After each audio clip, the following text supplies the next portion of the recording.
noite, seja bem-vindo a mais um culto de quarta-feira aqui no canal da TV JuVV pelo YouTube. Se você ainda não é inscrito em nosso canal, aproveite para se inscrever. Clique no botãozinho vermelho ali, inscrever-se, e logo em seguida você clica de novo no sininho, assim você vai poder receber as notificações dos cultos e das lives que nós temos realizado. O orador dessa noite é o pastor Irineu de Moraes, pastor auxiliar aqui da nossa igreja, e eu convido você a orar e logo em seguida nós teremos nossos momentos de louvor. Senhor Jesus, nós somos gratos pela vida, pela saúde e por tudo. Agradecemos também por esta semana que nos dá. Esteja conosco neste culto de adoração, que nós possamos abrir o nosso coração ao que Tu tens a nos dizer.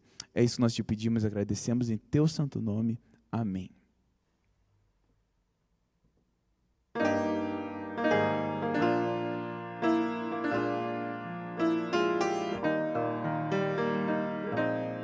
Conforme a tua infinita graça,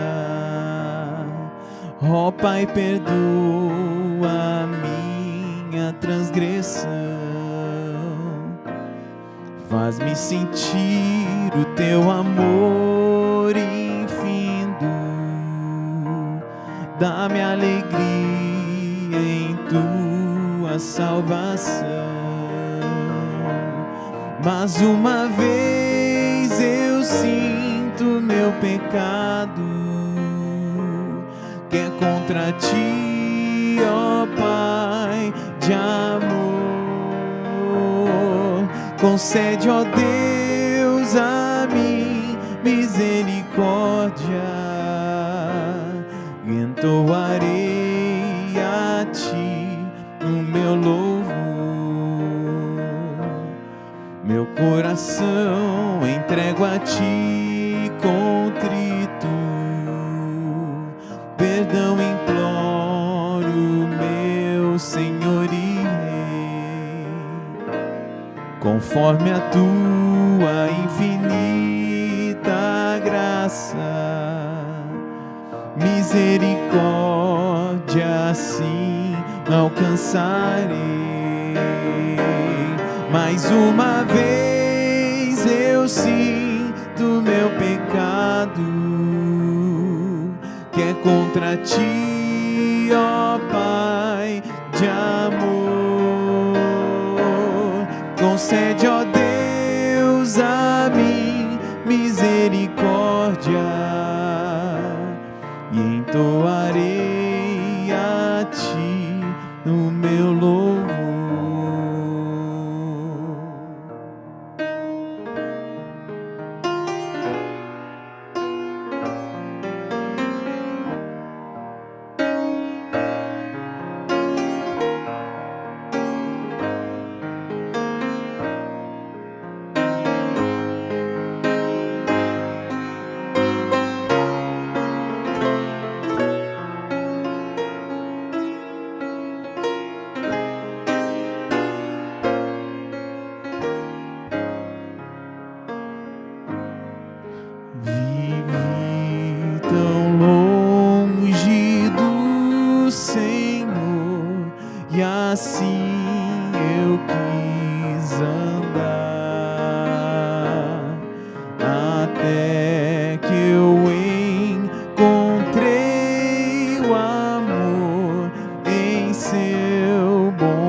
Transformou meu ser, todo meu viver,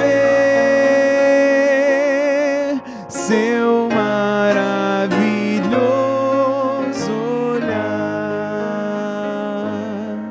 seu corpo vi na rude cruz, sofrendo ali por mim. E ouvi a voz do meu Jesus, por ti morri. assim, seu maravilhoso olhar, seu maravilhoso olhar transformou meu ser, todo meu viver, seu maravilhoso olhar. E em contrição então voltei à fonte deste amor, perdão e paz em Cristo achei, pertenço ao Salvador, seu maravilhoso olhar,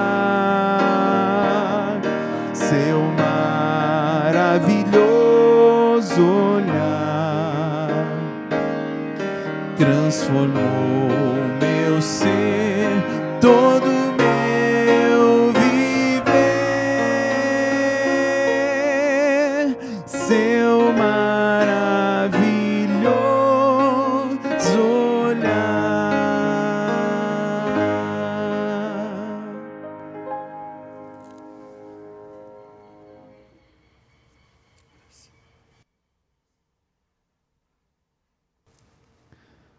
Senhor Jesus, nós somos gratos por tudo, agradecemos pelas bênçãos e agradecemos por seu maravilhoso olhar. Esteja conosco neste culto de adoração, é isso que nós te pedimos e agradecemos em teu santo nome. Amém.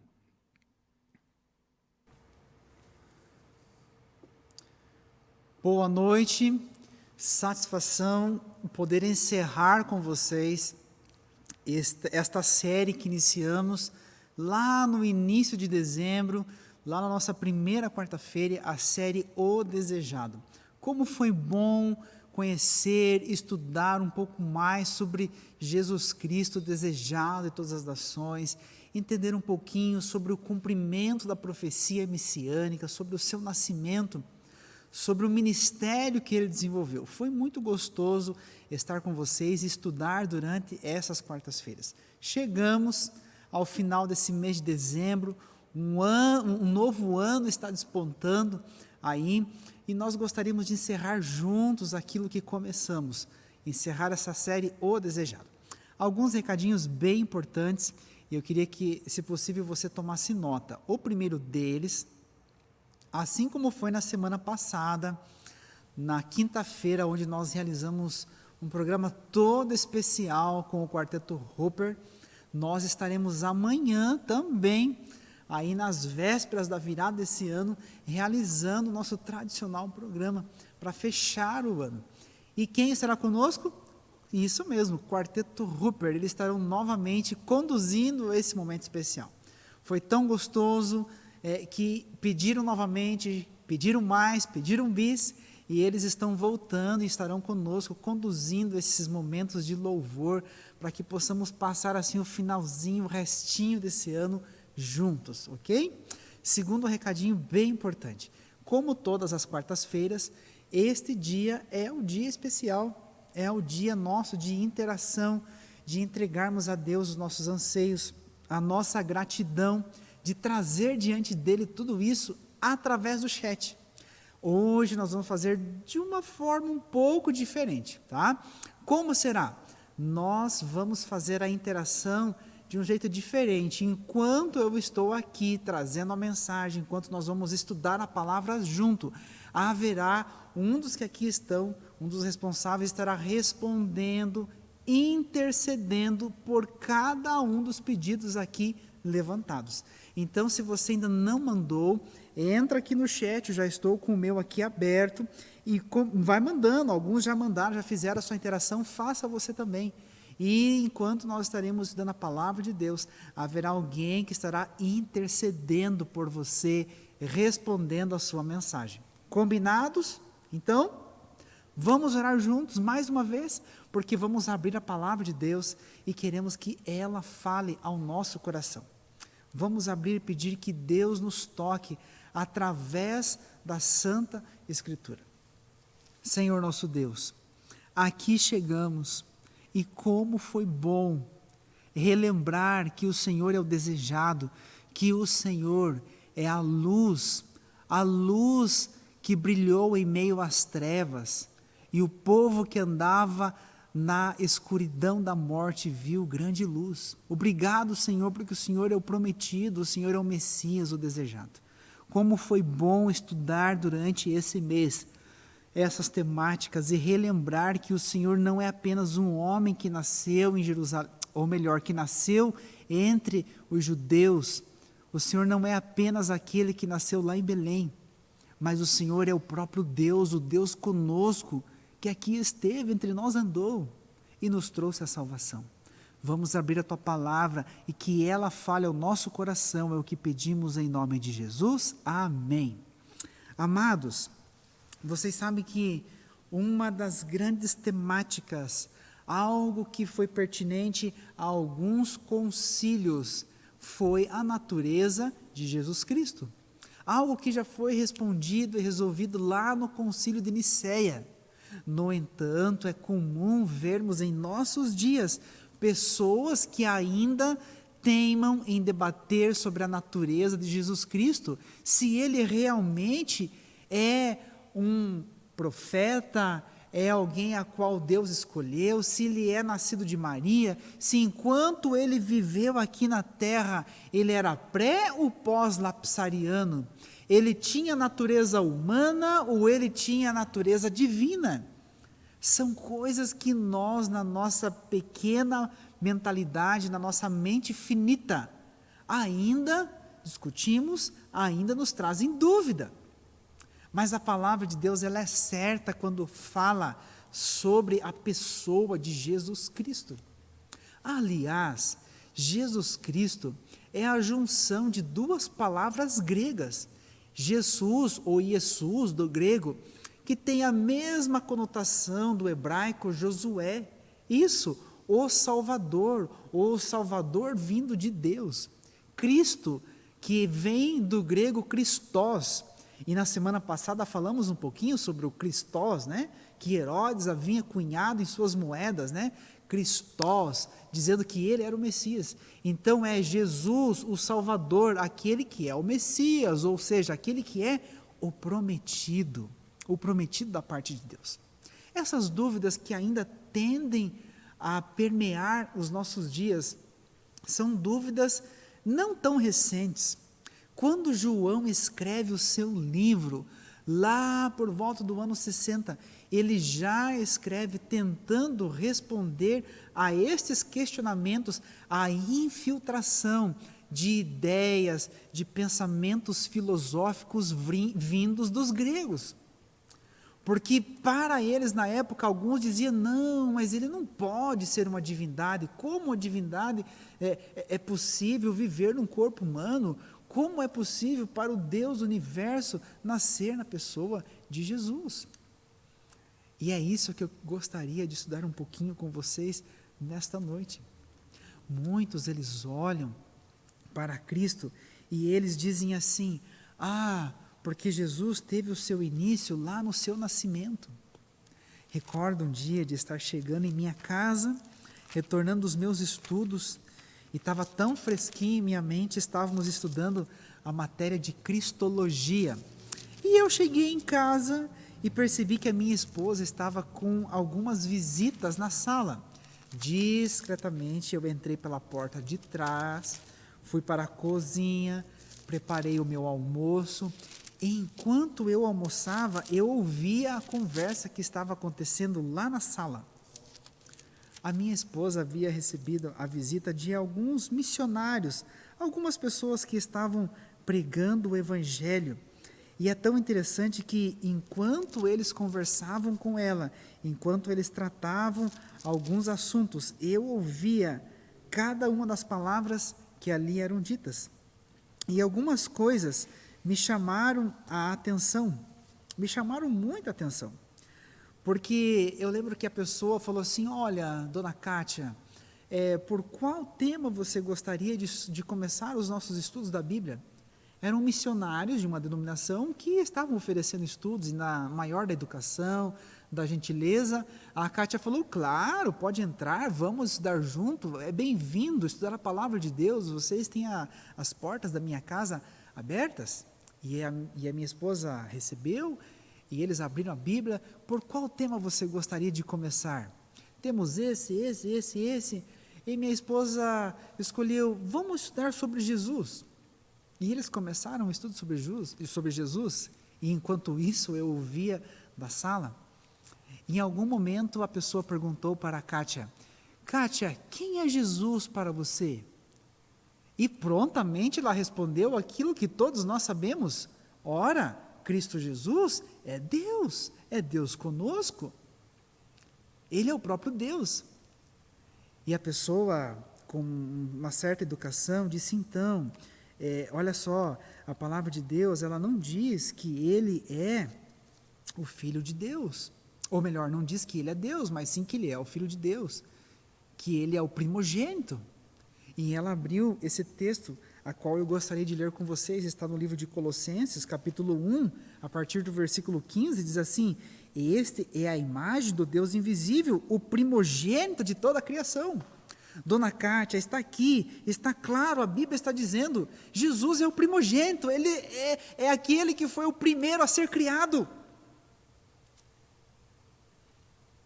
Mas olha que coincidência, naquele mesmo dia, eu havia estudado esse assunto na matéria de Cristologia, estava assim, fresquinho na minha memória. E eu me corroía na mesa de vontade de ir lá e dizer, calma, opa, peraí, porque não quer dizer exatamente isso. E aí, em um determinado momento, minha esposa saiu da sala, foi até a cozinha e falou assim, eu não sei o que fazer, me ajude, por favor. Eu terminei a minha refeição e com muita delicadeza fui até a sala, cumprimentei, dei as boas-vindas e falei, eu gostaria de estudar junto com você esse assunto. Eu também gosto dessa terminologia. Mas é tão interessante que esse texto aqui em Colossenses não está dizendo que Jesus é o primeiro a ser criado, porque a palavra aqui, ela vem do grego protokokos ou protokokos, e ele não está falando exatamente que é aquele que nasceu primeiro, porque essa palavra do grego ela tem outras conotações, e uma delas é primazia, é importância, e isso está descrito na sequência. Quando nós olhamos a sequência do texto, o versículo 18, diz assim, ele é a cabeça do corpo da igreja, ele é o princípio, o primogênito dentre os mortos, para que todas as coisas, ou melhor, para em todas as coisas terá primazia. E nas duas palavras, primogênito e primazia, se repete a mesma palavra do grego, protokokos. Quando nós vamos ao Antigo Testamento, o próprio Deus diz assim para Davi, Davi, você é o meu primogênito. Mas se você bem sabe, Davi não era o primogênito. Ele não era. Ele tinha outros irmãos que o antecediam. Ele era o último. Ele era aquele que foi rejeitado pelo pai, pelos irmãos e até mesmo pelo profeta Samuel, quando foi ungir. Ao ponto de Deus dizer assim para Samuel, Samuel, eu não olho como os homens olham. A forma como que eu olho é diferente. Eu enxergo o coração. E agora ele chama Davi do seu primogênito. Não porque Davi nasceu primeiro, mas em primazia, em importância. Ele era o maior, ele era o principal. O mesmo acontece na história, quando ali já no final da sua vida, Jacó, agora Israel, ele chama o seu filho José e os seus netinhos, e ele vai dar a bênção aos filhos de José, e José mais que depressa empurra diante do pai o primogênito, mas Jacó, ele não escolhe o primogênito, ele pega o mais novo e coloca no seu colo. E José repreende, não pai, não esse, o outro. Esse não é o primogênito. E José, mesmo sem enxergar com os olhos, mas enxergando com o coração, ele disse: eu sei, ele não é o primogênito a ter nascido, mas é esse a quem eu abençoarei, é esse que eu escolhi. Jacó estava querendo fazer uma menção, porque ele também não era o primogênito. Ele foi o menino que nasceu agarrado ao calcanhar do seu irmão Esaú.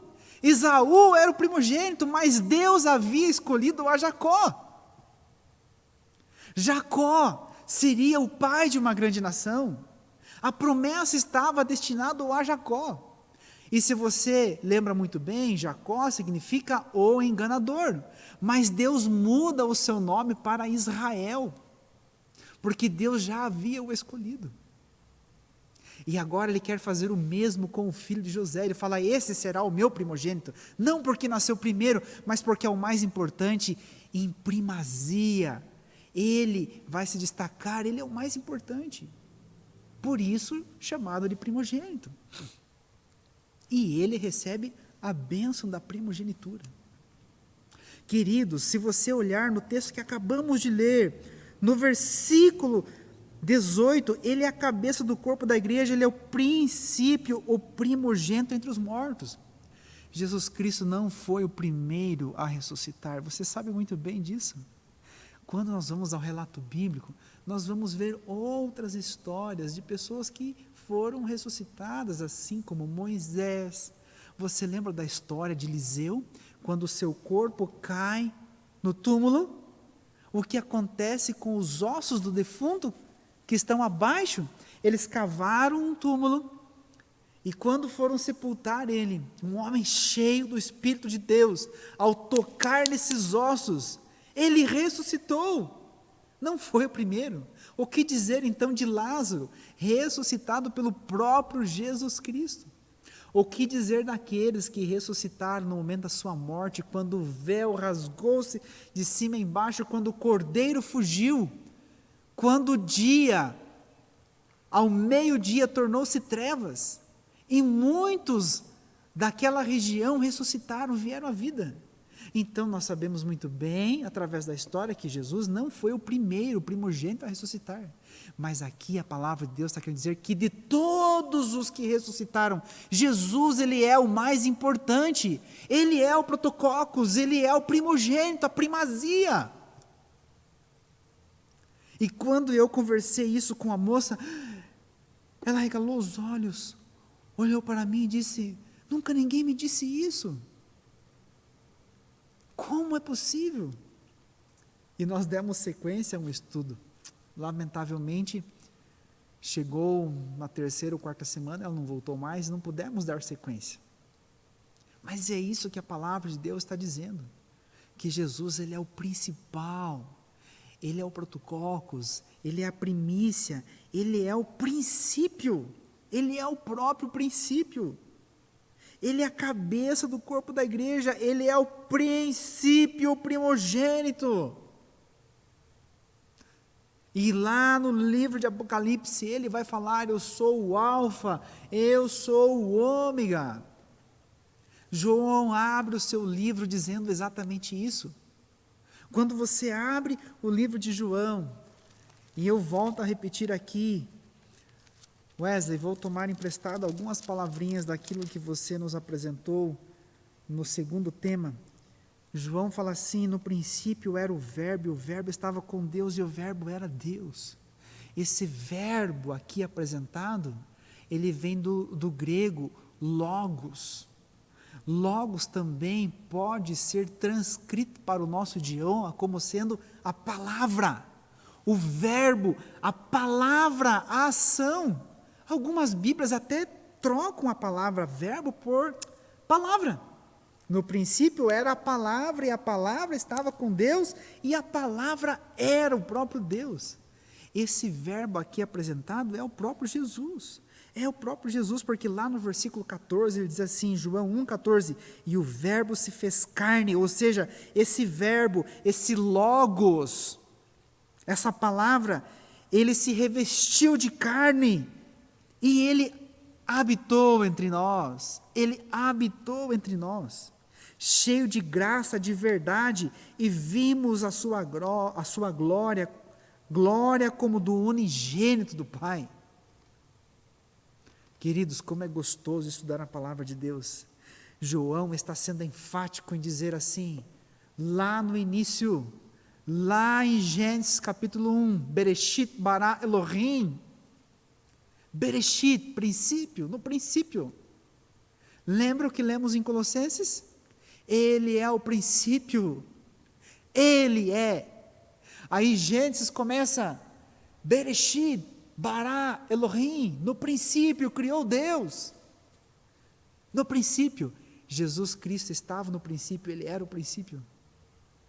A palavra de Deus diz que, com exceção do homem, todas as outras coisas foram criadas pelo poder da sua palavra.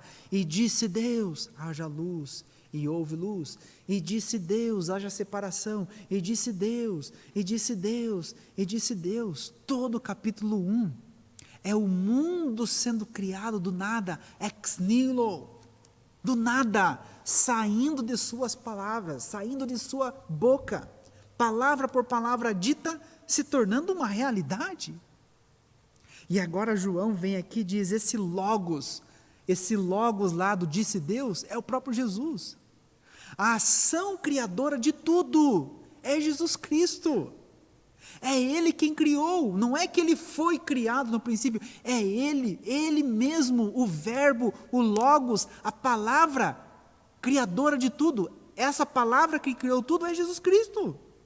Ele é a ação criadora.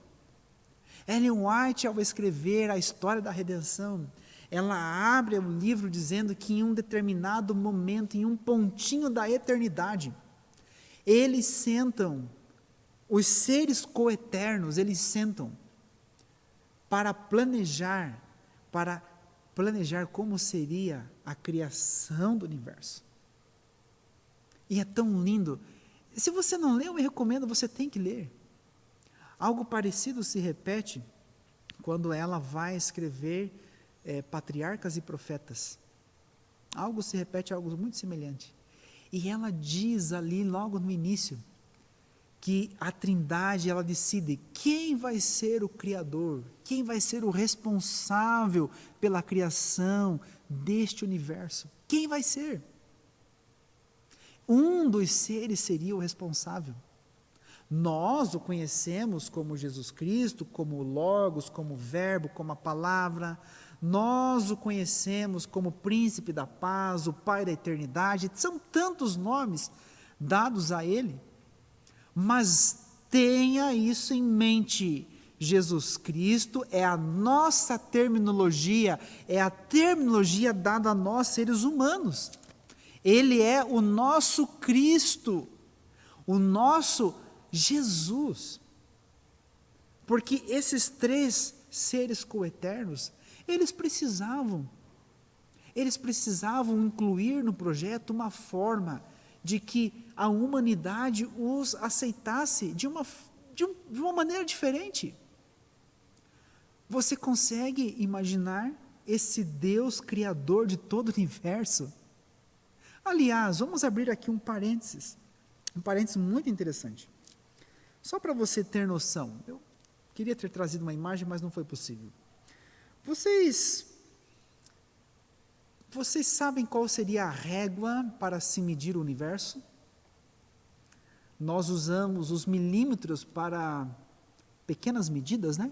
Medidas milimétricas, como a borda desse púlpito, que tem aproximadamente 5 milímetros. Não é isso? Nós usamos os nanomilímetros, os centímetros para coisas um pouquinho maior, como esse tablet aqui, que deve ter aproximadamente uns 20 centímetros. Quando as medidas são um pouco maiores, nós usamos o metro. Né? Esse púlpito deve ter 1,5 metro de altura. Eu tenho 1,69 m, sou tão baixinho, né? 1,69 m. E à medida que as coisas crescem, nós vamos aumentando a unidade de medida. E agora, dos metros, nós passamos para os quilômetros. Tantos quilômetros da minha casa até a igreja, tantos quilômetros de viagem agora para o meu período de férias.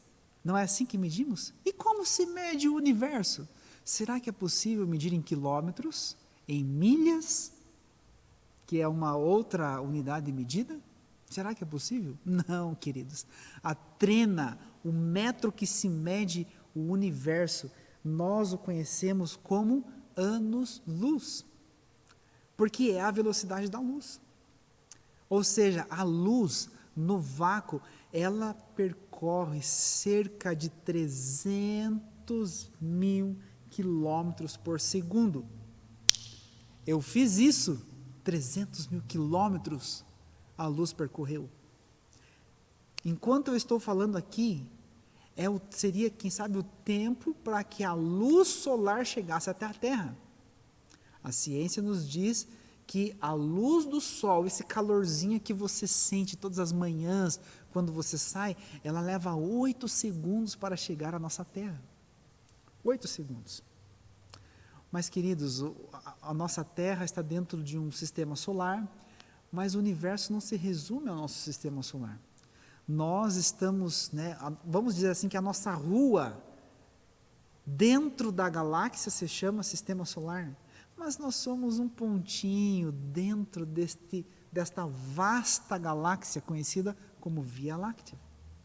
Para vocês terem uma ideia, lembrem-se da medida dos 300 mil quilômetros por segundo. Se você quisesse viajar de uma ponta da galáxia a outra ponta da galáxia, seria necessário, primeiro, ter uma tecnologia que possibilitasse viajar à velocidade da luz. Ainda não temos. Mas vamos supor que existisse uma forma para nós humanos viajar na velocidade da luz. Se essa tecnologia existisse, nós precisaríamos viajar por cerca de 100 mil anos.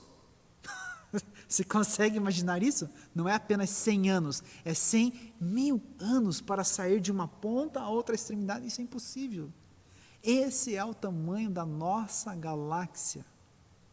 Detalhe, a nossa galáxia não é a única nesse universo. Estima-se que existem centenas de bilhões de outras galáxias, assim como a nossa Via Láctea. Há hoje um estudo que diz que há cerca de 200 a 400 bilhões de estrelas só em nossa galáxia. Só em nossa galáxia. Entre 200 e 400 bilhões de estrelas. E se somarmos esses 400 bilhões de estrelas pelas outras centenas de bilhões de galáxias, nós teríamos aí aproximadamente 10 sextilhões de estrelas. Tudo isso. É quase impossível da gente conseguir imaginar esse número. É muito, é grandiosíssimo para nós que somos seres infinitos. E aí a minha pergunta para você é a seguinte: qual é o tamanho do ser que criou tudo isso? Se tudo isso já é enorme, se só a nossa galáxia é gigantesca, qual é o tamanho do Deus que criou tudo isso? Eu te pergunto, qual é o tamanho do Deus que criou tudo isso? Salmos capítulo 147, versículo 5 diz assim: grande é o nosso soberano e tremendo é o seu poder. É impossível medir o seu entendimento. É impossível medir o seu entendimento. Isaías capítulo 40, versículo 8 diz assim, olha só o que Isaías diz. Isaías fala com essas palavras: será que você não sabe? Será que você nunca ouviu falar? O Senhor é o Deus eterno, o Criador da terra. Ele não se cansa nem fica exausto. Sua sabedoria, ela é insondável. O conhecimento de Deus, ele é insondável. Você consegue imaginar o tamanho desse Deus? Ele não pode ser menor que a sua criação. E aí a teologia busca palavras e terminologias para tentar expressar esse Deus. O nosso Deus, ele é transcendente. Ele é transcendente porque Ele transcende todas as coisas. Ao mesmo tempo que Ele se apresenta em uma sarça, que Ele anda disfarçado como um homem, Ele é o Deus que domina todas as estrelas e que tem tudo aqui na palma da sua mão. Ele é transcendente. O nosso Deus, além de ser transcendente, Ele é imanente, porque Ele está em todos os lugares, mas Ele também está aqui conosco. E é daí que vem a palavra Emanuel, vem de imanente, de estar presente. Não é isso que Jesus Cristo fez conosco? Ele não é o Deus Emanuel, o Deus imanente? Deus conosco, o Deus que habitou aqui entre nós. Nós costumamos dizer que o nosso Deus, Ele é onisciente, Ele é onipotente, Ele é onipresente, Ele está em todos os lugares. Temos que tomar muito cuidado, porque há dois extremos, de achar ou ir para um lado, para um extremismo, de dizer que Deus está em tudo. Ele não está em tudo, Ele está em todos os lugares. Tudo está diante dEle, tudo está diante dEle. Nós estamos diante dEle, o universo está diante dEle. Mas Ele não está em todas as coisas, Ele não está especificamente, Ele não é, porque a natureza é Deus, porque os pássaros, as árvores, tudo isso é Deus. Não, tudo isso está diante de Deus. O nosso Deus, Ele é onisciente, Ele sabe todas as coisas. Por quê? Porque é insondável, assim como nós acabamos de ler esse texto maravilhoso, descrito aqui através de Isaías, a sua sabedoria é insondável, insondável. Mas aí sabe o que nós, com essa mentinha finita, queremos fazer?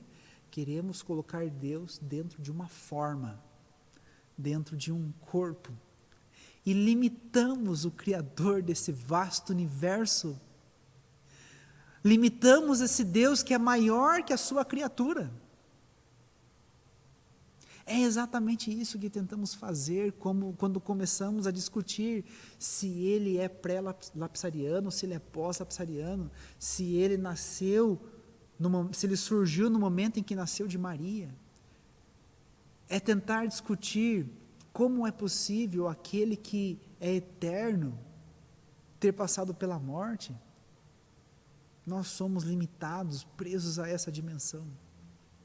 Mas o que me encanta é que esses seres coeternos, em um determinado momento, enquanto eles planejam a criação não só desse mundo, mas também da humanidade, todos os mínimos detalhes, eles foram levados em consideração. Todos os mínimos detalhes. Inclusive, um plano B, e se possível um C, caso algo falhasse. E lamentavelmente isso aconteceu. É por isso que João, ao escrever Apocalipse, diz assim, que eis o Cordeiro de Deus que foi morto desde a fundação do mundo. Desde a fundação, desde a concepção desse mundo, ele já tinha tomado decisão. Lá nos primórdios, quem vai ser o Criador? Quem vai ser o Verbo? Quem vai ser a voz criadora? Aí um deles, entre eles falaram, vai ser você vai ser o agente da criação. Em um determinado momento eles dizem assim, e se for necessário pagar o preço pelo pecado, se o pecado entrar na criação que é perfeita, sabemos que o salário do pecado é a morte. Quem morrerá? E mais uma vez o agente da criação, Cristo Jesus, se isso acontecer, eu morrerei. E aqui nesse momento morre na fundação do mundo o Cordeiro que tira o pecado do mundo. Todos os detalhes eles estavam traçados. Mas dentro deste plano da salvação, desenhado em algum momento da eternidade, eles pensam assim, como seria esse plano de resgate? Como eles entenderiam que estão sendo resgatados? Como eles veriam a nós, seres criadores, seres transcendentes, que que são maiores que o próprio universo, seres tão pequenos, seres tão finitos. E quantas vezes a gente olha para nós e nos achamos grandes, arrogantes, prepotentes, só porque temos talvez um sobrenome, ou porque temos o título, sou pastor, sou líder, sou isso, sou aquilo, tenho tal formação, ou sou de tal família porque eu tenho pedigree, e a gente fica se achando que é alguma coisa. Somos nada. Somos uma poeirinha vagando no cosmos do universo. Então, eles delimitam um plano para essa redenção. Qual seria o melhor plano? Que plano? Como? Como que eles entenderiam? Será que se Deus se revelasse para nós como Deus, como Ele realmente é, nós conseguiríamos entender? Será que nós teríamos medo, alegria? Qual seria a nossa sensação? Eu me recordo do texto escrito lá em Êxodo capítulo 15, quando Deus se revela no Monte Sinai, e Deus se revela no cume do monte com raios e com trovões, e a sua voz é como um estrondo. O povo temeu, eles tiveram medo, e eles falaram assim: não, Moisés, vai lá você, representa a gente, conversa com Moisés aí, deixa a gente de fora disso. Isso que foi apenas uma teofania, e teofania é um dos meios pelos quais Deus se revelou. Como nós resistiríamos como pecadores? Se nem sequer o próprio Moisés, ao pedir para Deus: Senhor, me revele sua glória. E Deus falou assim: Moisés, em outras palavras, você não pode. Olha, você é tão querido, mas você não vai resistir, você vai virar pó quando ver a minha glória, porque você é pecador. Se esconda ali no cantinho. Eu vou passar de costas para você. E de costas, do seu modo teofânico. Não sei nem se existe essa palavra, estou aqui parafraseando. Queridos, eles tinham que planejar algo que fosse entendido, que fosse compreendido, que fosse lúdico para a humanidade.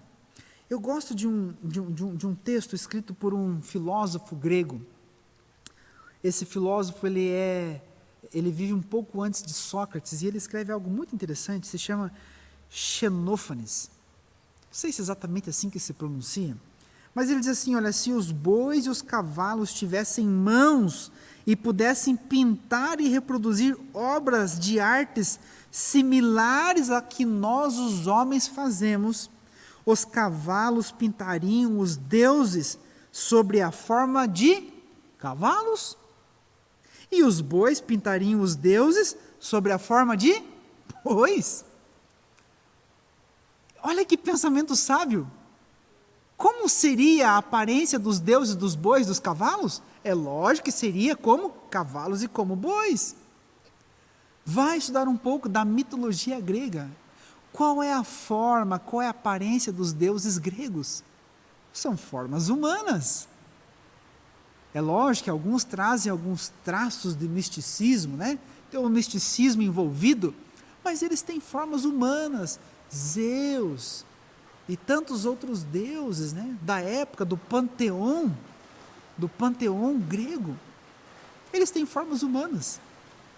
Qual seria a melhor forma? É claro que seria a forma humana. É por isso que Paulo fala assim, que Deus, ele se esvaziou da sua glória, para que coubesse dentro dessa roupagem humana, assim como nós acabamos de ler o próprio João dizendo que o Verbo se fez carne, ele se fez humano, para que fosse possível a cada um de nós compreender. Agora existe um detalhe: no momento em que ele se fez humano, que ele se desfez de toda a sua glória, para que coubesse dentro desta roupagem, havia um grande risco, um grande perigo, o perigo de não ser aceito, de ser mal compreendido.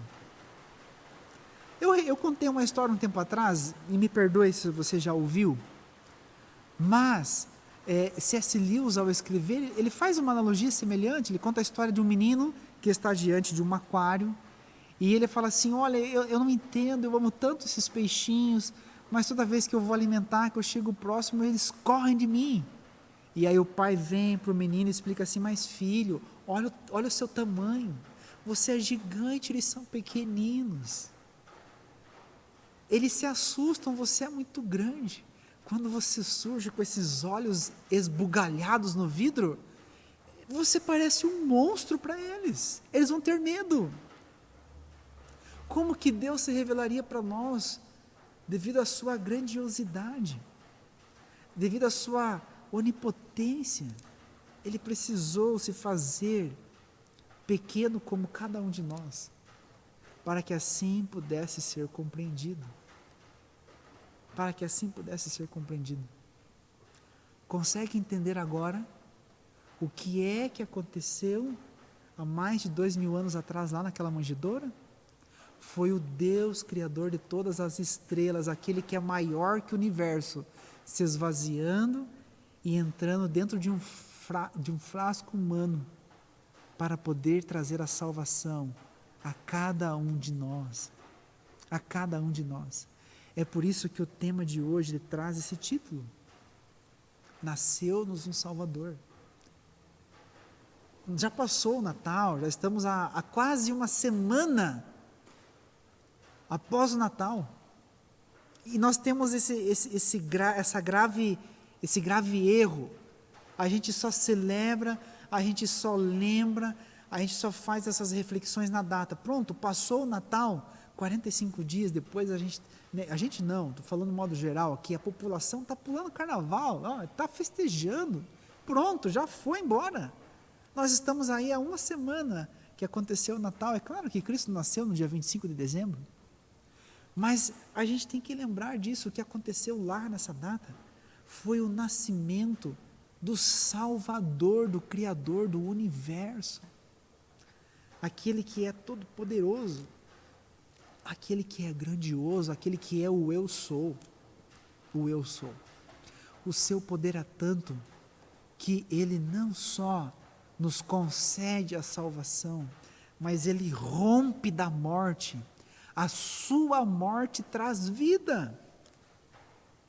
Aquele que morreu, ele vence a morte, ele rompe do túmulo, porque ele é o próprio Deus. A palavra de Deus diz que ele ressuscitou pelo seu próprio poder, ele ressuscitou pelo poder do Espírito Santo, e ele foi ressuscitado também pelo próprio Deus o Pai. Ellen White, ela diz assim, que em Cristo Jesus a vida própria não emprestada. Eu amo esse texto, essa afirmação dela. Sabe, queridos, eu queria trazer a última reflexão desse ano para você. Essa última. Porque muitas vezes nós temos o hábito de colocar em nossa mente, de visualizar um Deus que é humano. Nós temos o hábito, nós estamos acostumados, devido à cultura, ao que vivemos, de ver um Deus que é apenas um Deus homem. Não estou dizendo que não é, porque a Bíblia diz, o Filho do homem. A Bíblia diz que ele sentiu fome, que ele sentiu dor. A palavra de Deus diz que ele sofreu, ele carregou, ele sentiu cada uma das nossas angústias e das nossas agonias, ele sentiu, ele viveu. Mas ele não é só esse Deus sofredor, ele é o Deus todo-poderoso, o Deus criador do universo.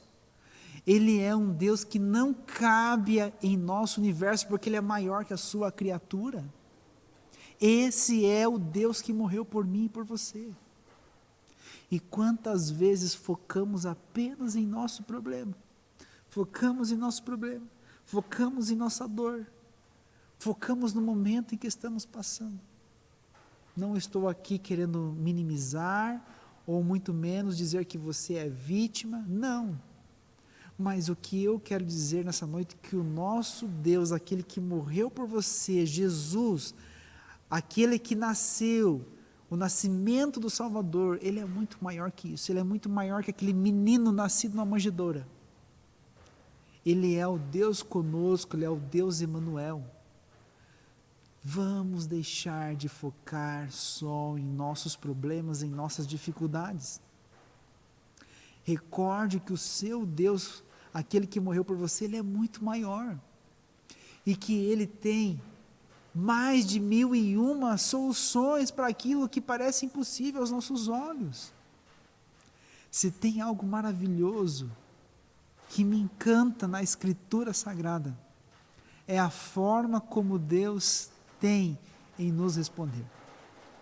Quantas vezes nós chegamos a Deus, e assim, a Bíblia está repleta de histórias como esta, e chegamos a Deus e dizemos assim: Senhor, a solução para o meu problema é esse. Senhor, o que eu preciso agora é tal coisa, assim como Jairo fez. Jairo chegou e estava ansioso, esperando Jesus descer da embarcação, e quando Jesus desce, ele quase como que pega Jesus pela mão e traz: não, porque vamos lá, porque você vai chegar, e porque você vai fazer assim, e você vai curar a minha filha. É assim que você vai fazer. E Jesus totalmente despreocupado, porque a forma como Ele vai agir em nossas vidas, só Ele o sabe. Ele pode nos responder de 1001 formas, diferentes daquelas as quais nós imaginamos ser as possíveis, porque Ele é Deus, e Ele escolhe como vai ser. Queridos, mas mesmo assim, se com tudo isso, ainda aquilo que você imagina ser a solução do seu problema não vier a acontecer, saiba que Deus tem preparado algo muito maior. Se nos limitarmos apenas aos livramentos e aos milagres desta terra, queridos, nós somos os mais tristes, porque a solução verdadeira para todos os nossos problemas, ela se chama vida eterna. Vida eterna. Essa é a solução para todos os nossos problemas. Não existe outras. Porque se alguém for curado, algum dia ele morrerá. Se um dia você recuperar aquilo que você perdeu, um dia você perderá definitivamente. Porque tudo aqui nessa terra é passageiro. É passageiro. Um dia tudo isso vai deixar de existir. E quantas vezes a gente perde a noite por causa do carro, por causa da casa, porque o que a gente vai comer amanhã, como que eu vou me vestir, como que eu vou pagar as minhas dívidas, e você entra em desespero. Tem gente que tira a vida por isso. E tudo isso um dia deixa de ser preocupação. No momento em que cada um fecha os seus olhos, pronto, cessou todas essas preocupações, já não faz mais diferença. A solução para todos os nossos problemas é Cristo Jesus. E Ele usa para isso a vida eterna, a ressurreição e a sua volta. Essa é a solução dada por Cristo. Que possamos olhar para esse menino e não apenas vê-lo como menino, olhar para esse Cristo Jesus, mas não enxergar apenas um homem pendurado no madeiro. Olhe para Ele e lembre que Ele é o grande Deus, eu sou o Criador do nosso vasto universo. Que Deus abençoe você e que este ano que está se iniciando seja um ano diferente, mas não diferente apenas no sentido econômico, da prosperidade, da saúde e das realizações, mas que seja um ano diferente entre você e o seu Deus. Eu estarei orando por isso na vida de cada um de vocês. Eu e o pastorado dessa igreja estamos aqui à disposição para ajudar a cada um de vocês no seu crescimento espiritual. E isso é o mais importante de tudo. Jesus mesmo disse: colocar em primeiro lugar o reino dos céus, e todas essas outras, vou acrescentar aqui, preocupações, vos serão acrescentadas. Vamos orar juntos? Senhor nosso Deus, o Deus Todo-Poderoso, o Deus Emanuel, aquele que nasceu e trouxe a salvação a cada um de nós, o Deus Todo-Poderoso, que pode resolver os nossos problemas, mas acima de tudo, que pode resolver o maior problema que todos nós temos, que é o problema do pecado, que é o problema da morte.